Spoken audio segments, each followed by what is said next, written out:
Hello and नमस्कार मेरे प्यारे साथियों, कैसे हैं आप। उम्मीद है आप सब ठीक होंगे। आज हम हाजिर हैं एक और नए टॉपिक के साथ, जिसको हम पढ़ेंगे विविध परियोजनाओं में। इन परियोजनाओं में क्या है कि बहुत सारे हम नदियाँ पढ़ चुके हैं, नदियों पर बने बांध पढ़ चुके हैं, और उन बांधों से संबंधित जो परियोजना है, क्या क्या परियोजनाएं बनाई गई थी, किस किस बांध को लेके, किस नदी पर लेके, तो वही आज सारी हम पढ़ेंगे। तो चलिए शुरू करते हैं। भारत में बहुउद्देशीय नदी घाटी परियोजनाओं से सिंचाई की सुविधा के अलावा बाढ़ नियंत्रण, पेयजल आपूर्ति, जल विद्युत उत्पादन, नहर परिवहन और पर्यटन जैसे अनेक कार्य किए जा सकते हैं। जो बहुउद्देशीय नदी घाटी परियोजनाओं से सिंचाई तो की ही जा सकती है, उनके अलावा बाढ़ है, नियंत्रण, इस तरीके के काम भी हम ले सकते हैं उनसे। भारत में जल विद्युत संयंत्र की जो स्थापना हुई थी सर्वप्रथम, वो होती 1897 ईस्वी में, और जो पश्चिम बंगाल के दार्जिलिंग के निकट सिद्रापोंग अथवा सिद्राबाग में हुई थी। ठीक है। अगला पॉइंट, भारत और भूटान के सहयोग से चूका बांध परियोजना का निर्माण किया गया है, और चूका बांध परियोजना भूटान में बांगचू अथवा रेतक नदी की धारा के ऊपरी भाग पर स्थित है। ठीक है। चूका बांध कहाँ किसकी सहायता से बना है? भारत और भूटान के सहयोग से बना है। चूका बांध परियोजना भूटान में वांगचू अथवा रेतक नदी की धारा के ऊपरी भाग पर स्थित है। इस बांध की ऊंचाई 40 मीटर है, और वर्ष 1974 में इसका निर्माण कार्य भारत सरकार की पूर्ण वित्त पोषित इकाई के रूप में प्रारंभ किया गया था। ठीक है। जिसमें 60% अनुदान और 40% ऋण के रूप में था, और ऋण का जो भाग लिया गया था वो 5% वार्षिक की दर पर लिया गया था, और 15 वर्षों के लिए वो जो है लिया गया था, 15 वर्षों को अदा करना था। इस परियोजना को भूटानी प्रबंधन के हाथ में वर्ष 1991 में सौंपा गया था। 1974 में इसका निर्माण कार्य प्रारंभ हुआ, और 1991 में इसको सौंप दिया गया। 336 मेगावाट क्षमता वाली इस परियोजना से उत्पादित विद्युत का अधिकांश भाग भारत को ही निर्यात किया जाने का प्रावधान था। यानी कि ये जो बांध बनाया गया है, ये परियोजना बनाई गई है, तो इसके 336 मेगावाट जो बिजली क्षमता इसकी है, इसकी जितनी बिजली बनाई जाएगी वो लगभग भारत को ही प्रदान की जाएगी। ठीक है। अगला आपका इडुक्की बांध परियोजना। ठीक है। इसका निर्माण केरल राज्य में पेरियार नदी पर किया गया है। ठीक है। केरल राज्य में ये पेरियार एक नदी है, उसी के बीच में बांध बना दिया गया है। ये नदी बह रही है, उसी के बीच में बांध बना दिया गया है। इडुक्की बांध परियोजना नाम दे दिया गया। यह बांध एशिया के सबसे बड़े आर्क बांधों में से एक है, और इडुक्की बांध की जो लगभग ऊंचाई 554 फीट है। यह बांध दो पर्वतों तथा कुरावन माला और कुराथी माला के मध्य स्थित है, और 780 मेगावाट क्षमता इसकी बिजली बनाने की है। तो देखिए, दो पर्वत हैं, एक तो कुरावन माला और एक कुराथी माला। इधर एक पर्वत है और इधर एक पर्वत, इन दोनों के बीच में ये बना दिया गया है। ठीक है। एक पॉइंट इसमें आएगा सबसे बड़ा आर्क बांधों में से एक है। तो इसका मतलब सीधी ये है कि ये जैसे नदी बह रही है इस साइड में, तो ये इस तरीके से आर्क में बनाया गया बांध है, इसलिए इसको कहा गया सबसे बड़े आर्क बांधों में से एक है। ठीक है। क्षमता कितनी है? 780 मेगावाट। ओके, आगे चलते हैं। अगली है तेलुगु गंगा परियोजना। तो ये क्या? महाराष्ट्र, तमिलनाडु, आंध्र प्रदेश एवं कर्नाटक राज्य की ये संयुक्त परियोजना है। ठीक है। तेलुगु गंगा परियोजना कौन कौन से राज्य? महाराष्ट्र, तमिलनाडु, आंध्र और कर्नाटक, यानी 4 राज्यों की संयुक्त परियोजना है। कृष्णा नदी से जलापूर्ति प्राप्त करने वाली इस परियोजना से तमिलनाडु के चेन्नई यानी मद्रास नगर को पेयजल का प्रदान किया जाता है। तो इससे किसको पेयजल का प्रदान किया जाता है? चेन्नई। ठीक है। तेलुगु गंगा परियोजना आंध्र प्रदेश में स्थित है। तेलुगु गंगा परियोजना स्थित कहाँ है? आंध्र प्रदेश में। लेकिन कृष्णा नदी से जलपूर्ति प्राप्त करने वाली इस परियोजना से तमिलनाडु के चेन्नई नगर को पेयजल प्रदान किया जाता है आंध्र प्रदेश में, लेकिन जल किसको प्रदान किया जा रहा है? तमिलनाडु के चेन्नई। ठीक है। एक है मैटूर परियोजना तमिलनाडु में कावेरी नदी पर। इसकी क्षमता है 120 मेगावाट। तो ये है आपका मैटूर परियोजना। ठीक है। कहाँ पे है? कावेरी नदी पर बनी हुई है, तमिलनाडु में। अगला है मयूराक्षी परियोजना। पश्चिम बंगाल एवं झारखंड दोनों राज्यों को लाभान्वित करती है ये बात। इस परियोजना के तहत झारखंड यानी तत्कालीन बिहार में मयूराक्षी नदी पर ही कनाडा या मसनजोर बांध निर्मित किया गया है। इसको बोलते हैं मसनजोर या कनाडा बांध। ठीक है। मयूराक्षी परियोजना से 2.51 लाख हेक्टेयर भूमि की सिंचाई की जाती है। सॉरी, ये वाला मैटूर परियोजना है। सॉरी, हम मयूराक्षी के रूप में बोल गए हैं, क्षमा चाहते हैं। अगला चलते हैं, पोचमपाद या पोचमपादु परियोजना, जिसको हम श्री राम सागर परियोजना भी कहते हैं। ये गोदावरी नदी पर निजामाबाद जनपद तेलंगाना में स्थित है और इसकी जो मेगावाट क्षमता है वो है 27 मेगावाट। ठीक है। अगला क्या है, एक है जायकवाड़ी परियोजना। ये भी आपकी गोदावरी नदी पर है और महाराष्ट्र में स्थित है। इस परियोजना की आधारशिला भारत के पूर्व प्रधानमंत्री लाल बहादुर शास्त्री द्वारा रखी गई थी और इसका निर्माण कार्य वर्ष 1964 में शुरू हुआ था और 1976 में इसको पूरा हुआ था और इसकी जो क्षमता है वह है 12 मेगावाट। ये है वह परियोजना जायकवाड़ी परियोजना। ठीक है। क्षमता कितनी है इसकी जायकवाड़ी की? 12 मेगावाट। पूरा कब हुआ? 1976 में। शुरू हुआ 1964 में। और नींव किसने लगी? पूर्व प्रधानमंत्री हमारे थी प्रधानमंत्री लाल बहादुर शास्त्री द्वारा। ठीक है। अगला, कलपोंग जल विद्युत परियोजना। ठीक है। यह है आपका अंडमान एवं निकोबार द्वीप समूह की प्रथम जल विद्युत परियोजना है। अंडमान निकोबार में ये स्थित है और याद रखिए ये प्रथम परियोजना है वहाँ की। यह कलपोंग नदी पर स्थित है और क्षमता है इसकी 5.25 मेगावाट और यह है आपका कलपोंग जल विद्युत परियोजना। ठीक है। आगे चलते हैं। अगला है रेहंद परियोजना। तो गोविंद सागर पंत सागर परियोजना के नाम से भी जानी जाती है। ये किस नाम, रेहंद परियोजना किस नाम से भी जानी जाती है? गोविंद बल्लभ पंत सागर परियोजना के नाम से। यह उत्तर प्रदेश के सोनभद्र जिले में पिपरी नामक स्थान पर रेहंद नदी पर निर्मित है। इसके तहत 934.45 मीटर तथा 91.6 मीटर ऊंचा बांध बनाया गया है और इस बांध के नीचे ओबरा में 300 मेगावाट क्षमता का जल विद्युत गृह स्थापित किया गया है। तो ये है आपका रेहंद परियोजना। ये इसकी जो कैपेसिटी वो 300 मेगावाट बिजली बनाने की है। ठीक है। इस बांध की जो पृष्ठभूमि में एक कृत्रिम झील गोविंद बल्लभ पंत सागर का निर्माण किया गया है। जैसे इधर ये जो जलाशय पूरा इकट्ठा हो गया इसको हम बोलते हैं गोविंद बल्लभ पंत सागर। ठीक है। उत्तर प्रदेश का जो सबसे बड़ी परियोजना है ये वाली। ठीक है। आगे अगली है उकाई परियोजना। तो गुजरात राज्य की यह प्रमुख बहुउद्देशीय परियोजना है और सूरत जिले के उकाई नामक स्थान पर यह ताप्ती नदी पर है। ठीक है। और 1972 में यह पूरी हुई थी। इसकी जो लंबाई है वह है 4928 मीटर और ऊंचाई है 68.6 मीटर और बहुत बड़ा बांध है ये। जो इससे जो निकलने वाली नहरों से लगभग 1.5 लाख हेक्टेयर भूमि की सिंचाई की जाती है और इसकी जो क्षमता है वह है 300 मेगावाट क्षमता है इसकी, जो कि यहाँ बिजली बनाई जाती है। ठीक है। और यह है आपकी उकाई परियोजना। आगे चलते हैं। एक है आपका कालागाड़ बांध। यह बांध रामगंगा नदी पर बनाया गया है और इसकी जो ऊंचाई वो है 128 मीटर और लंबाई है 715 मीटर। ठीक है। उत्तराखंड के ये पौड़ी गढ़वाल जिले में स्थित एक प्रमुख मिट्टी और पत्थर से बना तटबंध बांध है। मिट्टी और पत्थर से बना बांध 1974 में निर्मित यह रामगंगा नदी पर बना और प्रसिद्ध जिम कॉर्बेट राष्ट्रीय उद्यान की सीमाओं के भीतर ये स्थित है। कौन सा? कालागाड़ बांध। ठीक है। अगली है कोयना परियोजना। तो महाराष्ट्र राज्य में कोयना नदी पर निर्मित और महाराष्ट्र के सतारा जिले के कोयना नगर में कोयना नदी पर यह स्थित है। ठीक है।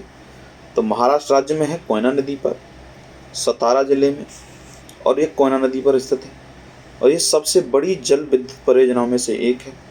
यह परियोजना अपनी भारी बिजली उत्पादन क्षमता के कारण महाराष्ट्र की ये जीवन रेखा है। जीवन रेखा भी कहलाती है भैया। ठीक है। और इसे मुख्य रूप से महाराष्ट्र राज्य विद्युत बोर्ड द्वारा संचालित किया जाता है और इसकी जो क्षमता है वह 1960 मेगावाट। बहुत ज़्यादा है इसकी। तो याद रखें भैया 1960 मेगावाट बहुत होती है। अगली है तवा परियोजना। तो तवा परियोजना क्या है? मध्य प्रदेश के होशंगाबाद जिले में तवा नदी पर निर्मित की गई है। इस बांध की जो ऊंचाई है 57.91 मीटर एवं लंबाई है इसकी 1815 मीटर। ठीक है। तवा सिंचाई जो परियोजना है 1992-93 में पूरी हुई और तवा जल संग्रहण क्षेत्र की पश्चिमी सीमा पर सतपुड़ा राष्ट्रीय उद्यान तथा वौरी वन्य जीव अभ्यारण्य स्थित है। ठीक है। तवा परियोजना की पश्चिमी सीमा पर कौन कौन से हैं? सतपुड़ा राष्ट्रीय उद्यान और वौरी वन्य जीव अभ्यारण्य। तवा बांध का जो निर्माण है वो 1958 शुरू हुआ और 1978 में इसका कार्य पूरा हो गया। ठीक है। आगे चलते हैं। अगला है पौंग बांध यानी पौंग डैम। इसका जो निर्माण है व्यास नदी पर हिमाचल प्रदेश के दक्षिण पश्चिम भाग पर किया गया है और इसकी जो ऊंचाई है 133 मीटर है। निर्मित जलाशय के जल का जो उपयोग है सिंचाई एवं जल विद्युत हेतु किया जा रहा है। इसे व्यास डैम भी कहा जाता है। इस बांध के द्वारा महाराणा प्रताप सागर झील का निर्माण हुआ है। ठीक है। जिसे वन्य जीव अभ्यारण्य घोषित किया गया है। यह भारत स्थित अंतरराष्ट्रीय आर्द्रभूमि स्थलों में से एक है और 1975 में निर्मित यह भारत के सबसे ऊंचे अर्थफिल बांधों में से एक है। ठीक है। और बिजली उत्पादन, सिंचाई और पर्यटन के लिए एक प्रमुख बहुउद्देशीय यह परियोजना है। ठीक है। सिंचाई के लिए, पर्यटन भी है वहाँ पर, दोनों ही। अगला आता है मेजा बांध। यह राजस्थान के भीलवाड़ा जिले में कोठारी नदी पर निर्मित है मेजा बांध। ठीक है। भीलवाड़ा जिले में कोठारी नदी पर। इस नदी का जो उद्गम है वो राजसमंद जिले में देवगढ़ के निकट अरावली पहाड़ियों में से होता है और कोठारी बनास नदी की एक सहायक नदी भी है। इस परियोजना की स्थापना मुख्यतः सिंचाई हेतु की गई है। तो ये मेजा बांध है जो इसकी जो मुख्यतः स्थापना हुई किसके लिए हुई? लगभग अधिकतर सिंचाई इससे की जाती है। तुलवल नौवहन परियोजना। ये परियोजना भैया मुख्यतः जम्मू कश्मीर में और झेलम नदी पर निर्मित है और भारत इसे तुलवल नौवहन परियोजना कहता है जबकि पाकिस्तान वूलर बैराज कहता है। ठीक है। पाकिस्तान क्या कहता है भैया? वूलर बैराज।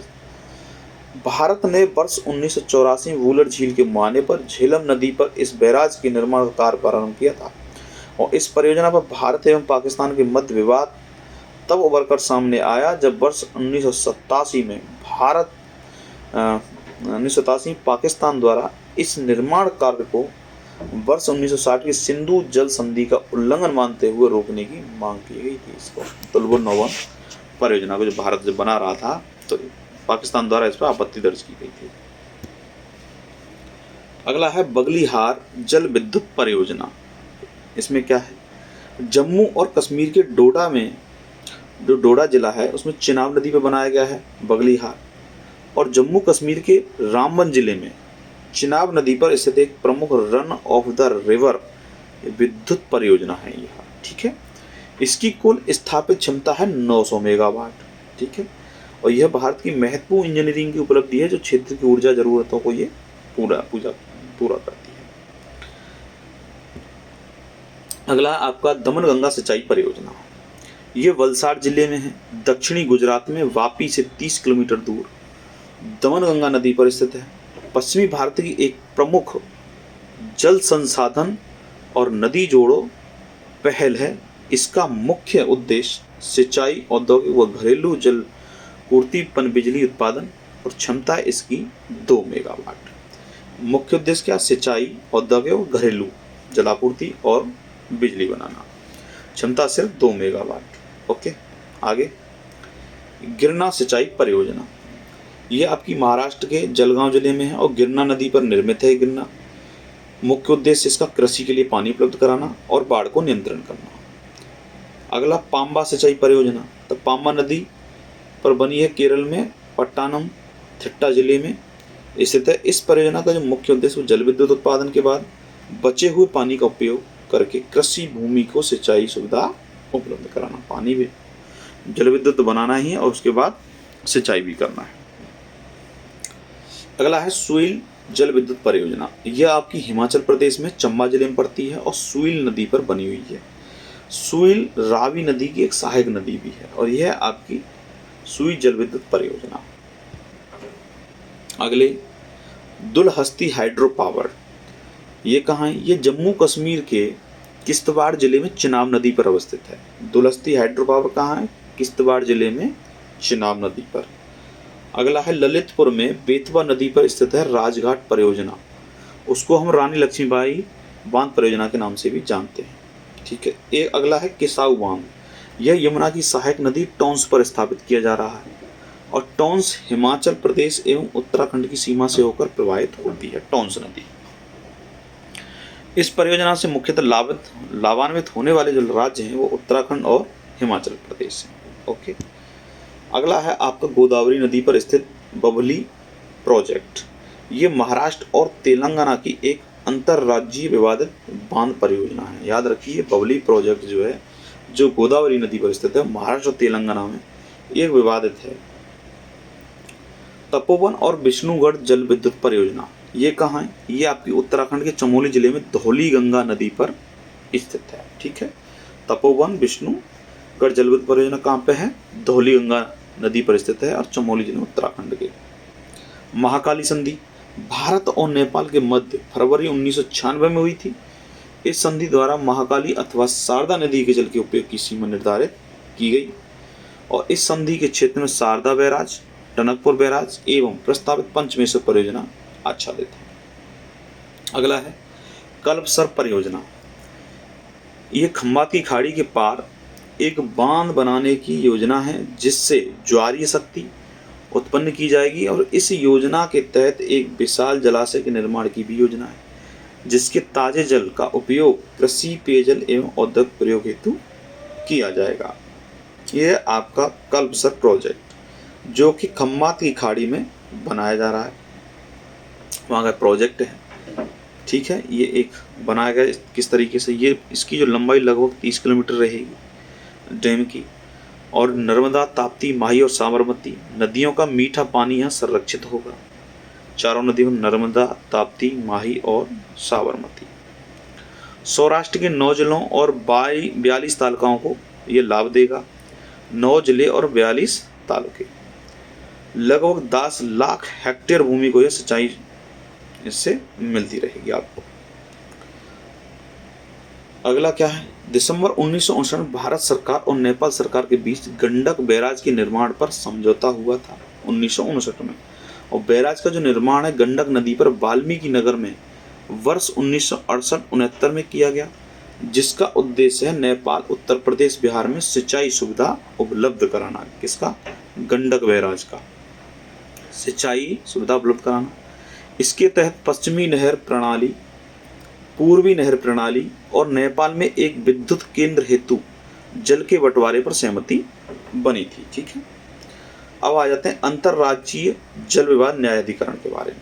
तो अंतर्राज्यीय नदियों और नदी घाटियों के जल संबंधित निपटारे के लिए संसद ने संविधान के अनुच्छेद 262 के अंतर्गत अंतर्राज्यीय नदी जल विवाद अधिनियम 1956 को अधिनियमित किया और अधिनियम को अगस्त 2002 में केंद्र राज्य संबंधों पर सरकार या आयोग की सिफारिशों के आधार पर संशोधित किया गया। ठीक है। तो अंतर्राज्यीय नदी जल विवाद अधिनियम बनाया गया था 1956 अनुच्छेद 262 के अंतर्गत। ठीक है। जल विवाद देखिए, ये एक महानदी में चला। 12 मार्च 2018 को सरकारी आयोग मतलब गठन किया गया। संबंधित राज्य से उड़ीसा और छत्तीसगढ़।